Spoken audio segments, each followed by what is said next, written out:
The legal agreement that binds your hearts in ink is not merely a narrative device for forced proximity, but a profound crucible demanding you confront the transactional conditioning embedded in every relational milestone and romantic expectation. And true partnership requires not fulfilling clauses through dutiful compliance alone, but integrating the weight of authentic desire until love becomes an act of radical renegotiation rather than performative obligation.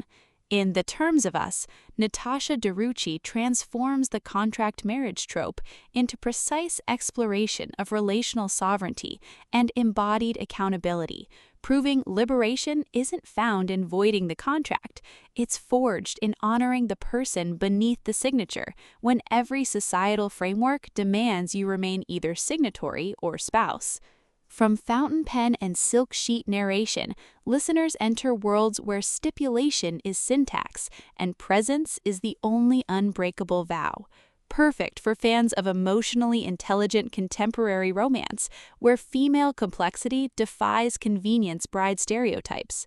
When Alara Vance enters a contractual union expecting emotional detachment as protection, she discovers Julian Thorne's meticulous devotion mirrors the exact suppression he's endured beneath years of performative control, and his quiet refusal to enforce transactional boundaries creates space for connection defying legal hierarchy.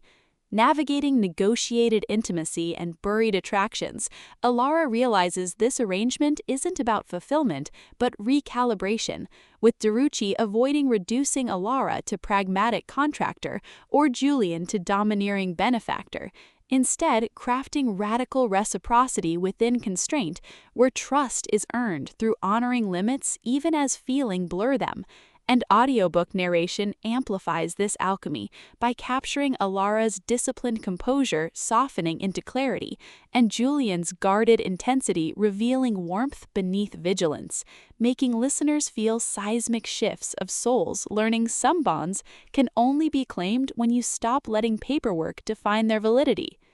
What elevates this beyond typical contract fare is portraying contractual intimacy as somatic practice rather than romanticized loophole, with Alara confronting how relationship culture equated worth with utility, while Julian creates sanctuary where her contradictions exist without diminishment, their relationship evolving through shared silences during clause reviews, bypassing performance, rhythms protecting both emotional integrity and psychological safety, and mutual defense against outsiders mistaking tenderness for breach, supported by friends encoding suppressed judgment, elders carrying intergenerational weight, and the home itself absorbing decades of unspoken bargains, reinforcing that in extraction-based systems, tenderness toward process is technique, and presence is sustainable resource, with amendments mirroring emotional attunement and signed addendums becoming metaphors for earned trust.